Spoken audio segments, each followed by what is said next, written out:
Salam Bapak Ibu Saudara yang dikasih oleh Tuhan. Pada saat ini kita akan menyerahkan hati serta pemikiran kita kepada Tuhan sebagai satu kerinduan kita kepadanya untuk beribadah kepada Tuhan Yesus Kristus.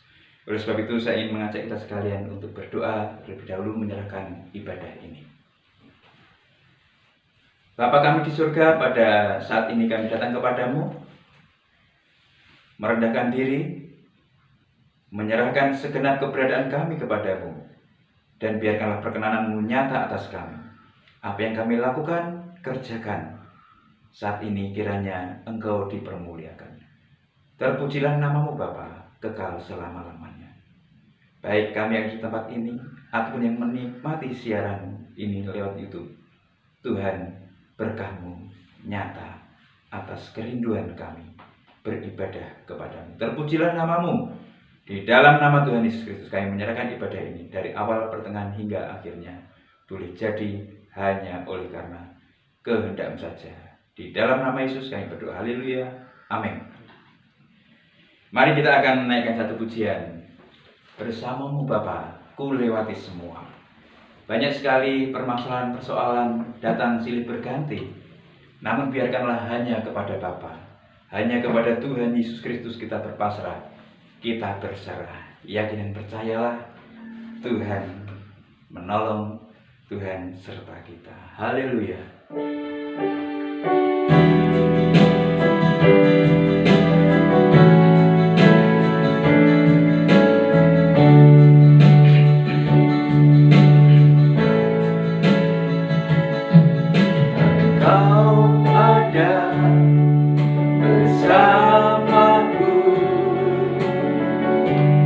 Di setiap musim hidupku, tak pernah kau tinggalkan ku sendiri.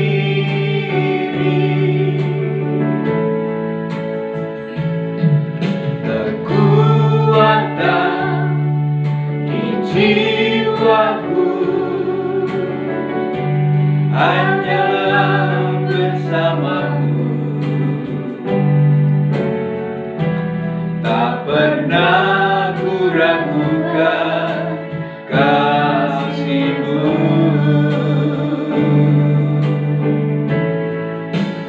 Bersamamu Bapa, ku lewati semua.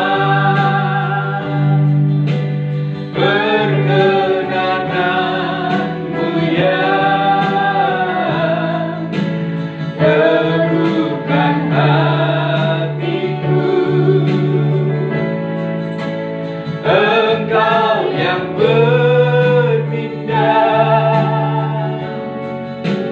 memberi pertolongan.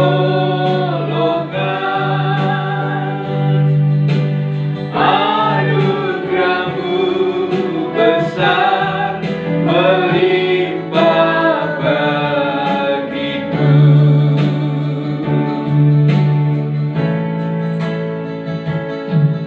Engkau ada bersamaku di setiap musim hidupku.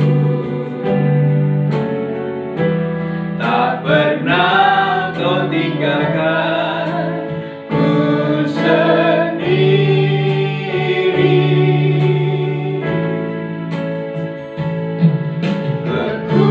Kekuatan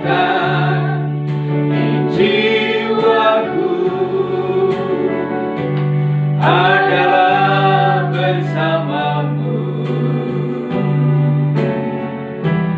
Tak pernah ku ragukan kasih.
Biarkanlah anugerah-Mu besar yang melingkupi kami, yang menaungi kami.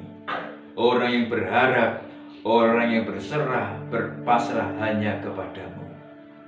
Karena Engkau kekuatan kami, Engkau tempat perteduhan kami, gunung batu, kota benteng perisai kami. Ya Tuhan, Allah kami yang hidup, yang kami kenal di dalam nama Tuhan Yesus Kristus. Biarkanlah mata iman kami terus tertuju kepada Engkau ya Bapa. Terpujilah nama-Mu Tuhan. Kami siap menikmati kebenaran firman-Mu. Hati yang telah kami siapkan, pikiran dan segenap keberadaan yang telah kami dedikasikan untuk-Mu. Biarkanlah Engkau menanamkan firman itu dalam loh hati kami paling dalam. Terpujilah nama-Mu. Di dalam nama Tuhan Yesus Kristus kami berdoa dan menyambut firman-Mu. Haleluya. Amin.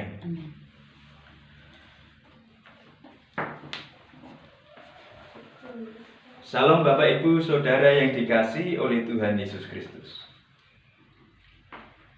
Dalam pilihan kehidupan kita pribadi lepas pribadi pastilah memiliki berbagai macam cita-cita dan harapan, keinginan, kerinduan dari usia kecil, kanak-kanak, remaja, dewasa, dan bahkan sampai kepada orang tua. Pasti memiliki satu cita-cita, angan, harapan.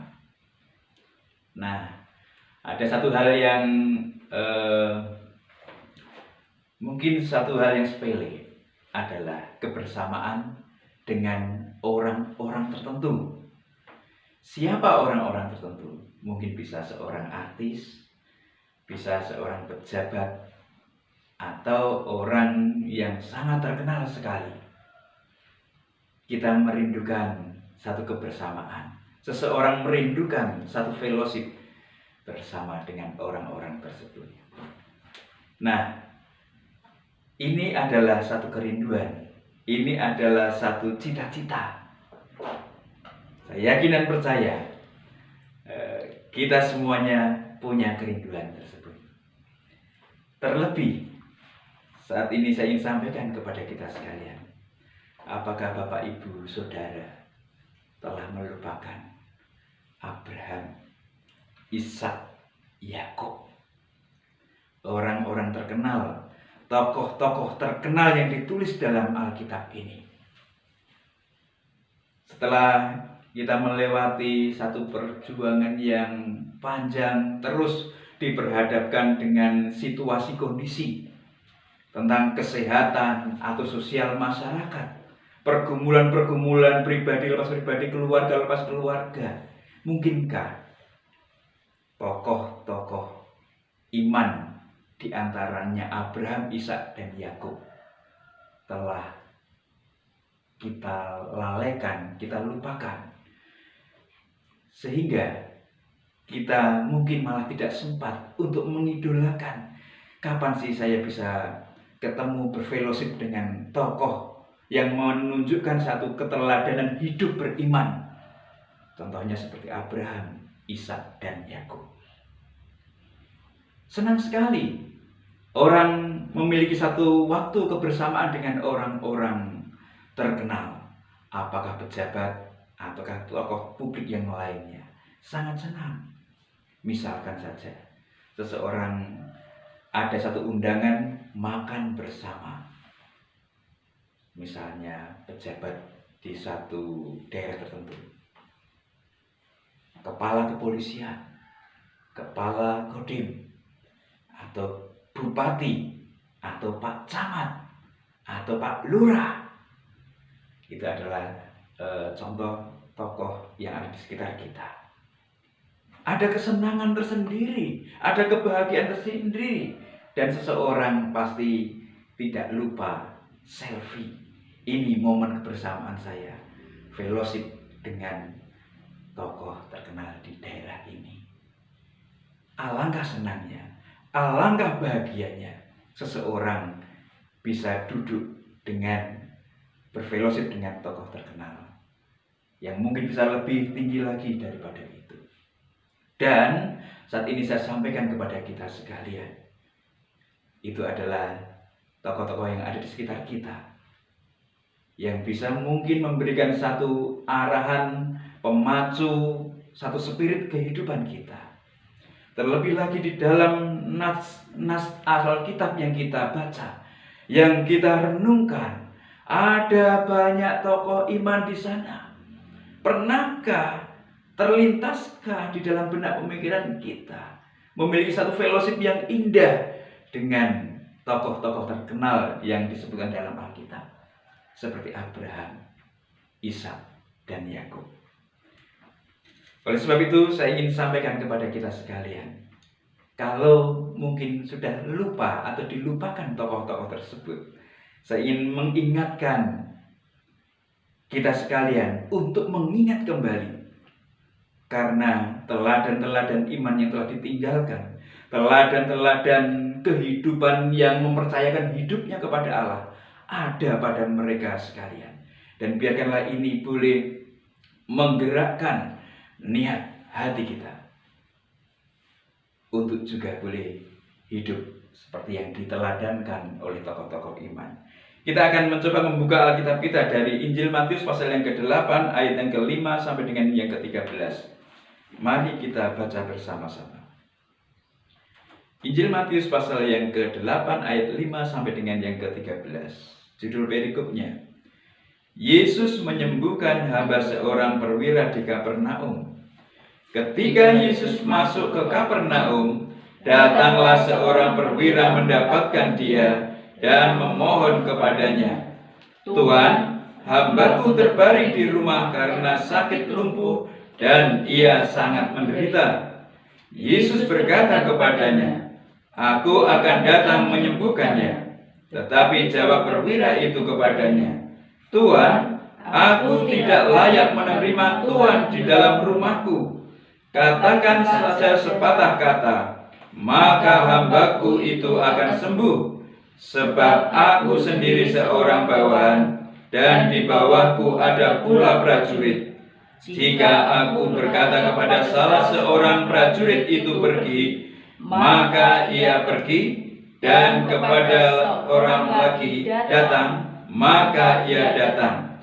Ataupun kepada hambaku, kerjakanlah ini, maka ia mengerjakannya." Setelah Yesus mendengar hal itu, heranlah ia dan berkata kepada mereka yang mengikutinya, "Aku berkata kepadamu, sesungguhnya iman sebesar ini tidak pernah aku jumpai pada seorang pun di antara orang Israel. Aku berkata kepadamu, banyak orang akan datang dari timur dan barat dan duduk makan bersama-sama dengan Abraham, Ishak, dan Yakub di dalam kerajaan surga. Sedangkan anak-anak kerajaan itu akan dicampakkan ke dalam kegelapan yang paling gelap. Di sanalah akan terdapat ratap dan kertak gigi." Lalu Yesus berkata kepada perwira itu, "Pulanglah dan jadilah kepadamu seperti yang engkau percaya." Maka pada saat itu juga sembuhlah hambanya. Amin. Bapak, Ibu, Saudara yang dikasihi oleh Tuhan, judul renungan saat ini saya beri judul, Duduk Makan Bersama Abraham, Ishak, dan Yakub di Kerajaan Surga. Memang kita tidak akan ketemu Abraham, Ishak, dan Yakub di dunia ini. tetapi Yesus mengatakannya kepada murid-muridnya dan juga kepada kita yang membaca menikmati kebenaran firman Tuhan saat ini, yaitu akan ada satu saat di mana orang duduk makan bersama Abraham, Ishak, dan Yakub di kerajaan surga.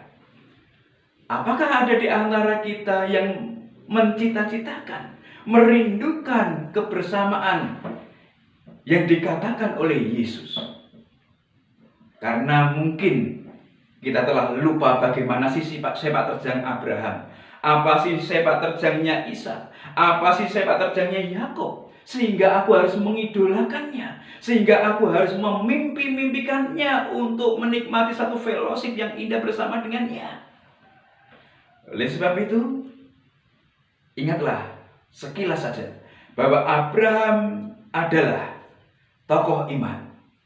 Abraham yang karena iman melakukan berbagai macam ketaatannya kepada Allah. Siapapun orang pasti tahu Abraham.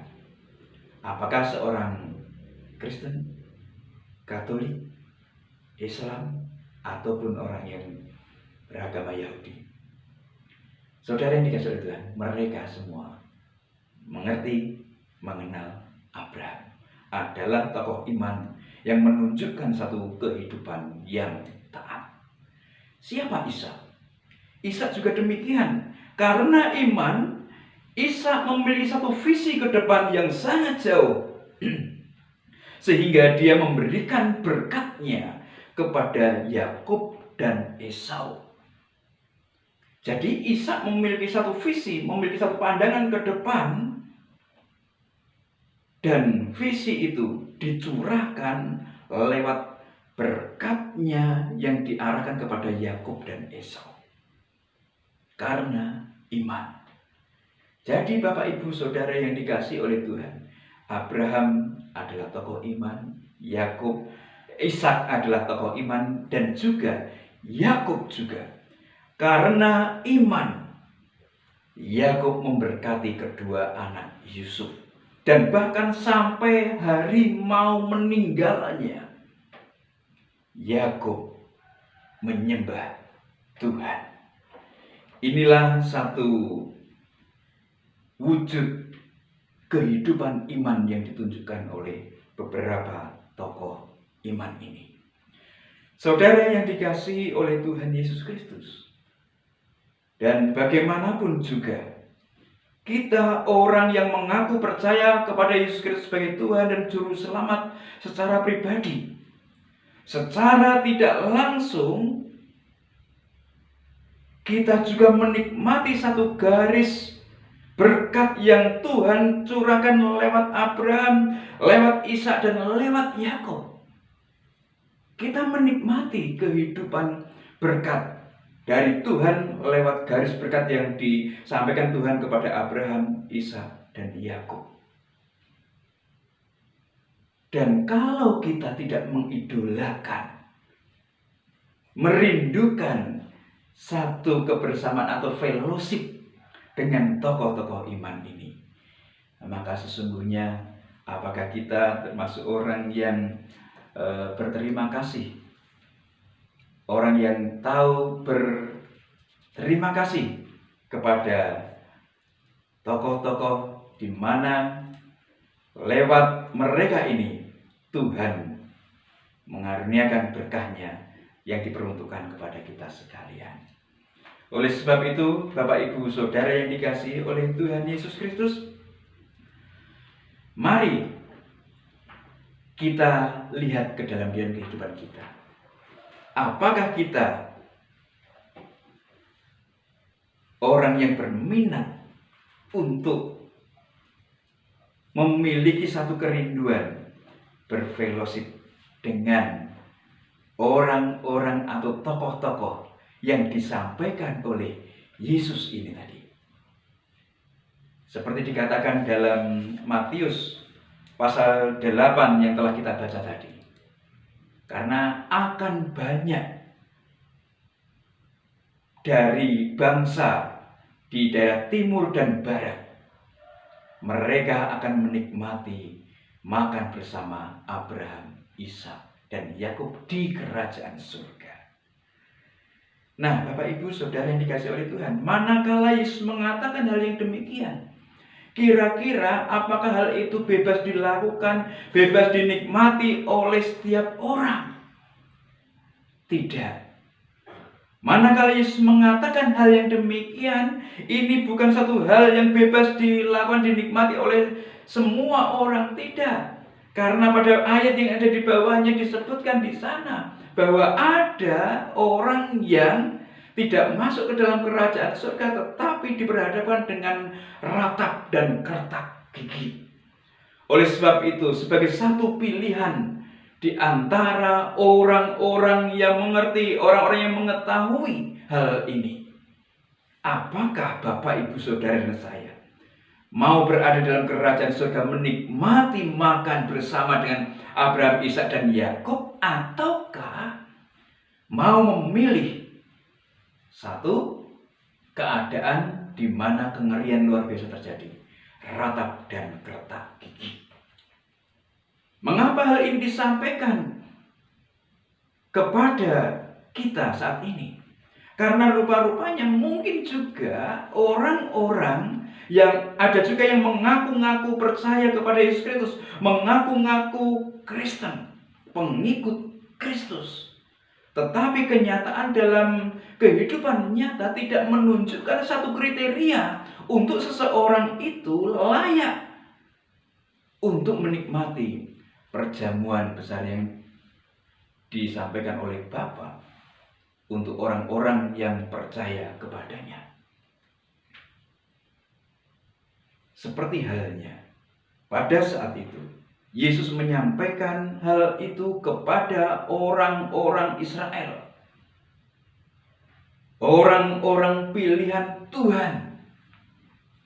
Dikatakan bahwa orang dari timur, dari barat, mereka akan masuk menikmati perjamuan makan bersama Abraham, Ishak, Yakub.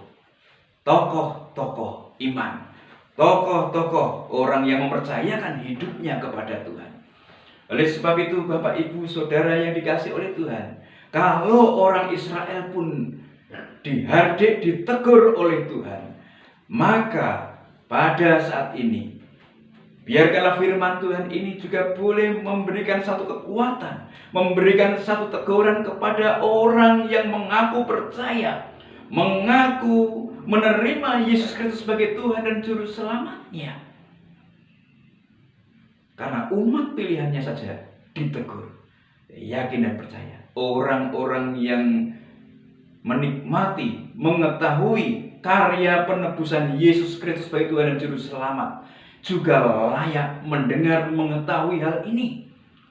Apakah sesungguhnya seseorang mau memilih menikmati perjamuan di kerajaan surga atau menikmati satu ratap dan kertak gigi? Perhatikan baik-baik. Nah, apa kemudian kriteria atau syarat seseorang bisa menikmati satu perjamuan di kerajaan surga? Pada bagian ini disebutkan satu kisah tentang seorang perwira Romawi yang datang kepada Yesus meminta satu pertolongan yang daripada Yesus. Saudara yang dikasihi oleh Tuhan, ciri atau syarat atau kriteria orang yang bisa menikmati kebersamaan dengan Abraham, Ishak, dan Yakub di kerajaan surga adalah pada bagian ini memiliki iman kepada Yesus. Orang yang tidak memiliki iman kepada Yesus, iman yang tertuju kepada Yesus, maka orang itu tidak bisa menikmati kebersamaan bersama Abraham, Ishak, dan Yakub di kerajaan surga. Disebutkan di sana, dikisahkan di sana, seorang perwira Romawi datang kepada Yesus. Siapa orang itu? Adalah orang Romawi. Dalam anggapan pemikiran orang-orang Yahudi, orang Romawi adalah orang yang menjajah orang-orang Yahudi.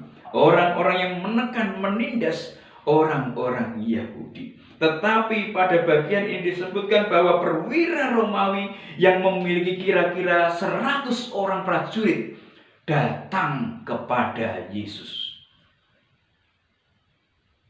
Percaya kepada Yesus. Yesus seorang Yahudi.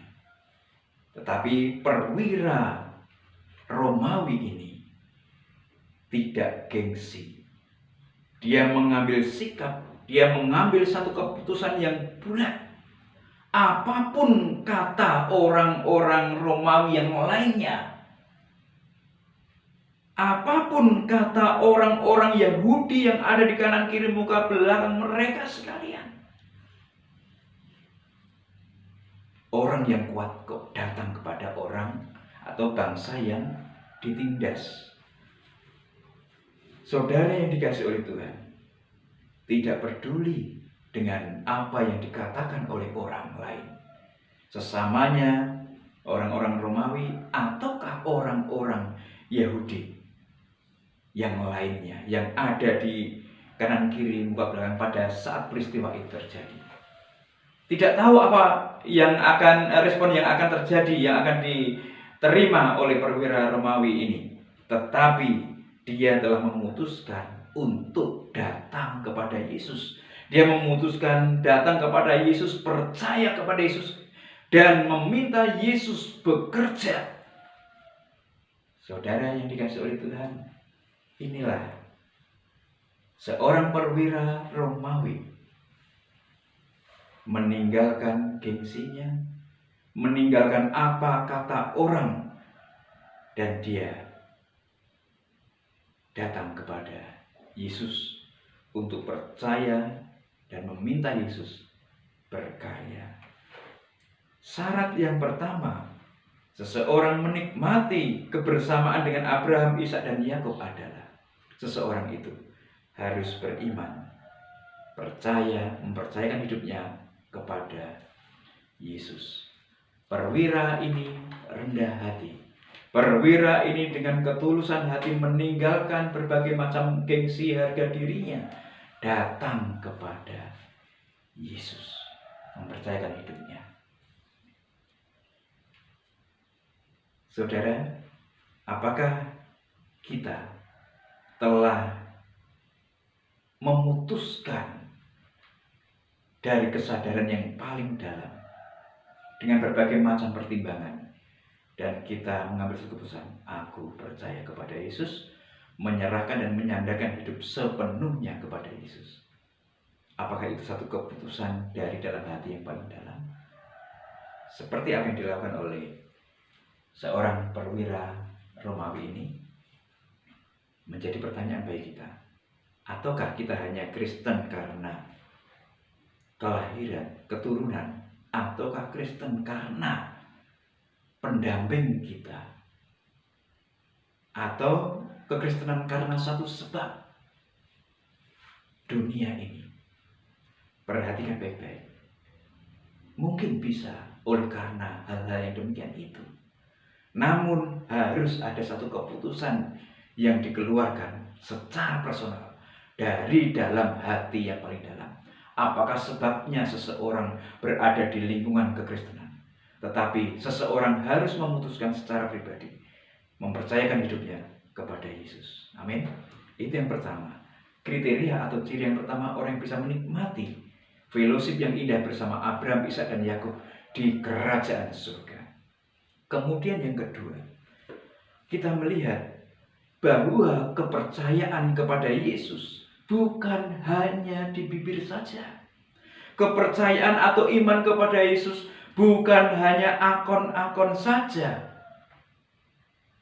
Tetapi pada bagian ini disebutkan bahwa perwira Kapernaum ini punya orientasi kehidupan yang rohani. Punya orientasi kehidupan rohani. Apapun bentuk macam kehidupan, aktivitas, kegiatan yang dia lakukan, dia kerjakan, ada satu nilai inti yang disasar, yang diarahkan, yaitu kehidupan rohaninya. Aktivitas apapun yang digeluti, kegiatan apapun yang dikerjakan, perwira ini menunjukkan bahwa dia punya orientasi kehidupan rohani. Bukan orientasi kehidupan duniawi ini, tetapi kehidupan rohani. Ini orientasinya, ini pusatnya, ini arahnya, yaitu kehidupan rohani. Bagaimana kita bisa mengetahui bahwa perwira Kapernaum ini memiliki satu orientasi kehidupan rohani? Adalah bahwasanya manakala dia datang kepada Yesus dan meminta Yesus berkarya, Yesus bekerja atas apa yang menjadi satu pergumulannya, dia mengatakan bahwa aku ini seorang bawahan. Dan aku juga punya bawahan. Aku seorang prajurit. Di bawahku, aku punya bawahan seorang prajurit. Aku punya hamba. Aku punya pelayan. Apapun yang aku katakan, apapun yang aku perintahkan, pastilah mereka melakukan, pastilah mereka mengerjakan tepat sesuai apa yang aku perintahkan, tepat sesuai yang aku minta. Baik manakala aku memerintahkan kepada prajurit bawahanku ataukah kepada hambaku, maka mereka akan melakukan seperti apa yang aku katakan. Bapak, Ibu, Saudara yang dikasihi oleh Tuhan, pengalaman hidup, pengalaman aktivitas kegiatan yang dilakukan oleh perwira Kapernaum ini, perwira Kapernaum ini memiliki satu orientasi kehidupan rohani. Manakala dia meminta kepada Yesus untuk bekerja, untuk berkarya atas apa yang dipergumulkannya, dia mengakui, dia menyadari bahwa dirinya adalah seorang bawahan. Dia orang yang rendah. Dan dia mengakui otoritas Yesus. Dia mengakui siapa Yesus. Dan apa yang sanggup dilakukan oleh Yesus. Perwira ini sangat memahami. Sehingga pada bagian ini, manakala Yesus mau datang ke rumah perwira Kapernaum ini, dia mengatakan, aku orang yang tidak layak menerima engkau. Rumahku tidak layak menerima engkau. Perwira Kapernaum ini tahu diri siapa Yesus dan siapa dirinya. Saudara yang dikasihi oleh Tuhan, dia tahu siapa dirinya dan siapa Yesus. Sehingga perwira Kapernaum ini mengatakan, sudah cukup, engkau bisa mengatakan dari sini saja, maka akan terjadi sesuatu. Saudara yang dikasihi oleh Tuhan, kerendahan hati perwira Kapernaum yang dilandasi dengan orientasi kehidupan rohani yang diarahkan kepada Yesus Kristus. Inilah yang dilihat oleh Yesus. Inilah yang diperhatikan oleh Yesus. Jadi sesungguhnya dalam diri kehidupan pribadi lepas pribadi, Bapak, Ibu, Saudara, dan saya, mari kita tahu diri. Siapa kita? Siapa Yesus? Apa yang Yesus bisa kerjakan? Apa yang Yesus bisa lakukan? Dan siapa Dia? Dan apakah kita di hadapannya? Dan kehidupan rohani ada di dalam diri dan kehidupan kita. Sehingga manakala kita datang kepada Yesus, kita menunjukkan satu iman, keyakinan yang luar biasa. Saudara yang dikasih oleh Tuhan, ini yang disampaikan oleh Yesus. Belum pernah kujumpai iman yang sedemikian ini, yang ditunjukkan oleh anak-anak kerajaan. Saudara yang dikasih oleh Tuhan, di antara kita adalah orang yang mengaku percaya kepada Yesus Kristus sebagai Tuhan dan Juru Selamat. Kita menikmati karya penebusan, menjadi introspeksi dalam kehidupan kita. Apakah kita dengan rendah hati menempatkan diri siapa kita dan siapa Yesus? Apakah kita memiliki orientasi kehidupan rohani dalam kehidupan sehari demi sehari? Karena itu yang akan membentuk diri dan kehidupan kepercayaan orang-orang Kristen atau orang-orang yang mengaku percaya kepada Yesus Kristus. Setiap kehidupan, setiap aktivitas, setiap kegiatan, maka diarahkan untuk bisa memiliki satu pengalaman rohani di dalam Tuhan. Saudara yang dikasih oleh Tuhan, apapun aktivitas kita, apapun pekerjaan kita, apakah seorang ibu rumah tangga, apakah seorang pekerja kantor, pekerja lapangan, ataukah seorang yang bekerja di laut ataukah di udara, dimanapun posisi kita, dimanapun pekerjaan-pekerjaan kita, mari kita arahkan, mari kita melihat kacamata pandang iman kita, bahwa di balik semua kegiatan-kegiatan yang ada, yang kita lakukan dan kita kerjakan, sisi-sisi rohani, kita boleh melihat penyertaan Tuhan, sehingga kita boleh mengarahkan iman, kepercayaan kita hanya kepada Tuhan Yesus Kristus. Bagian yang ketiga adalah setelah seseorang beriman kepada Yesus, yang kedua orang punya orientasi kehidupan rohani. Kemudian yang ketiga, orang itu harus menunjukkan iman yang berdampak kepada pihak lain. Siapa yang dikisahkan dalam kisah perwira Kapernaum ini adalah bahwa perwira Kapernaum ini sesungguhnya memiliki satu jabatan yang tinggi, tetapi tidak memandang semuanya itu, tapi dia ingin menunjukkan kehidupan rohani, mutu kualitas imannya, di mana dia menghargai pelayannya, menghargai hambanya. Dan apa yang dilakukan? Kesakitan seorang hamba membuat dia menunjukkan dampak dari iman yang ada di dalam kehidupannya, sehingga pembantunya menikmati, sehingga orang-orang terdekat, orang-orang yang menyaksikan boleh melihat bagaimana kekokohan, keteguhan, keberadaan, kepemilikan iman yang dimiliki oleh perwira Kapernaum, yang notabene dia bukan orang Israel, bukan termasuk anak-anak kerajaan, tetapi dia menunjukkan sikap imannya kepada Tuhan Yesus Kristus. Saudara yang dikasihi oleh Tuhan, inilah yang disampaikan oleh Yesus.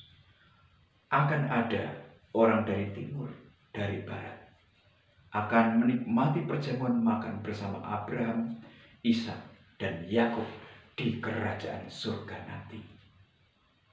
Jangan sampai perkataan serupa dikatakan kepada kita, gereja Tuhan saat ini.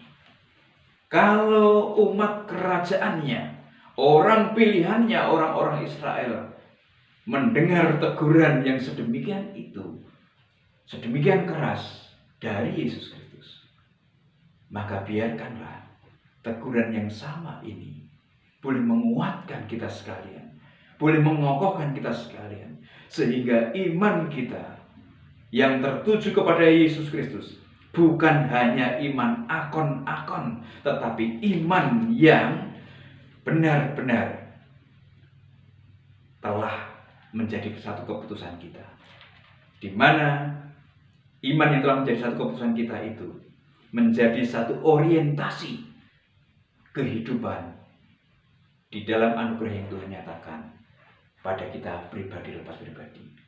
Dan manakala orientasi kehidupan rohani itu ada di dalam setiap kehidupan anak-anak Tuhan, maka harus ada dampak, harus ada akibat. Orang-orang lain bisa menikmatinya. Bagaimana dengan kehidupan kekristenan kita? Apakah kita termasuk dalam kategori orang yang layak menikmati perjamuan makan bersama Abraham, Ishak, dan Yakub di kerajaan surga nanti? Atau tidak? Bapak, Ibu, Saudara, dan saya yang mengetahuinya. Oleh sebab itu, kalau kengerian-kengerian yang terjadi di dunia ini membuat seseorang takut, cemas, khawatir, maka kengerian-kengerian yang dari Tuhan di kehidupan nanti, biarkanlah itu memacu kita lebih semangat, tetap sadar diri, menunjukkan iman kepada Yesus, kehidupan yang terus berorientasi kepada hal-hal rohani, sehingga hal itu berdampak kepada orang-orang terdekat kita, orang-orang yang ada di kanan kiri muka belakang kita. Amin. Jadi kita harus menjadi orang yang berdampak. Kita harus menjadi orang yang memiliki satu pengaruh, tentunya pengaruh yang baik. Tuhan Yesus memberkati kita sekalian. Biarkanlah kita boleh menjadi orang-orang yang layak menikmati meja perjamuan bersama Abraham, Ishak, dan Yakub. Kita tunduk kepala dan berdoa. Haleluya, Tuhan Yesus Kristus, terpujilah namamu Bapa.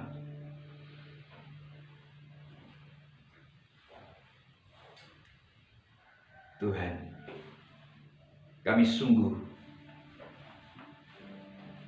merindukan bahwa kehidupan kami nanti boleh seperti apa yang Tuhan Yesus katakan. Akan ada satu saat dan waktu orang-orang yang percaya kepada Yesus, orang-orang yang memiliki orientasi kehidupan rohani yang berdampak,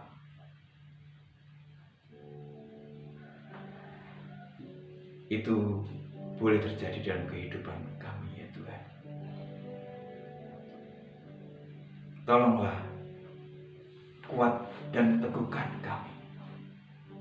Engkau sesembahan kami. Terima kasih Tuhan. Terima kasih Yesus. Terima kasih ya Roh Kudus. Terpujilah namamu. Bukan karena permasalahan persoalan hidup kami melupakan, melalaikan satu tokoh-tokoh iman. Tapi biarkanlah ya Tuhan, kami terus mengarahkan kacamata pandang pola pikir kami ke arah yang rohani.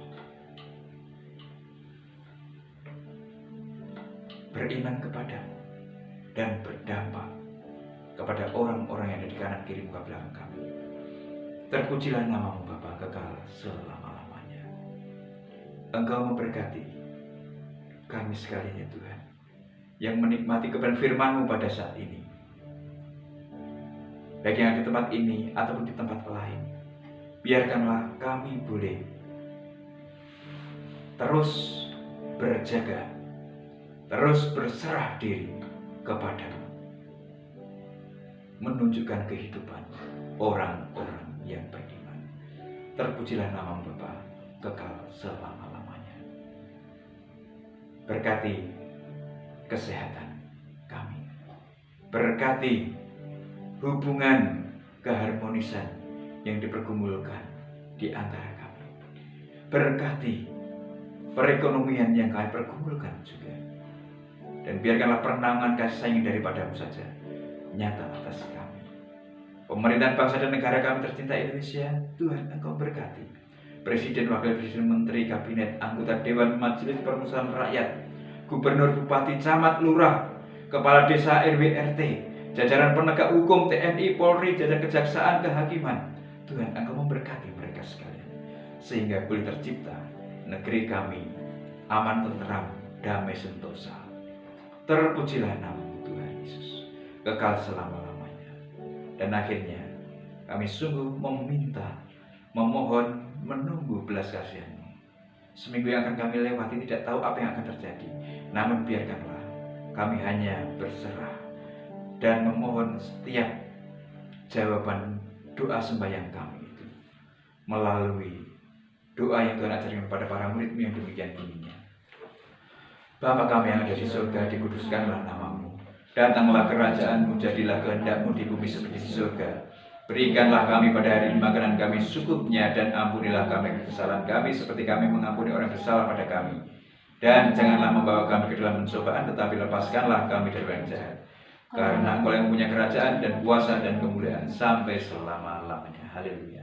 Saudara yang dikasihi oleh Tuhan, biarkanlah kita boleh menerima berkat anugerah dan sejahtera yang dari Allah Bapa di surga, cinta kasih daripada Tuhan Yesus Kristus, serta persekutuan dengan Roh yang kudus, nyata memimpin menangis segenap kehidupan kita. Dari saat ini hingga Maranatha, Tuhan Yesus datang menjemput kita sekalian sebagai saleh-salehnya, bertemu di awan-awan. Terimalah berkatnya bersama-sama di dalam nama Tuhan Yesus Kristus. Haleluya. Amin. Selamat berhari Minggu. Selamat mengisi hari-hari hidup yang berorientasi kepada hal-hal yang rohani. Tuhan Yesus memberkati. Salam.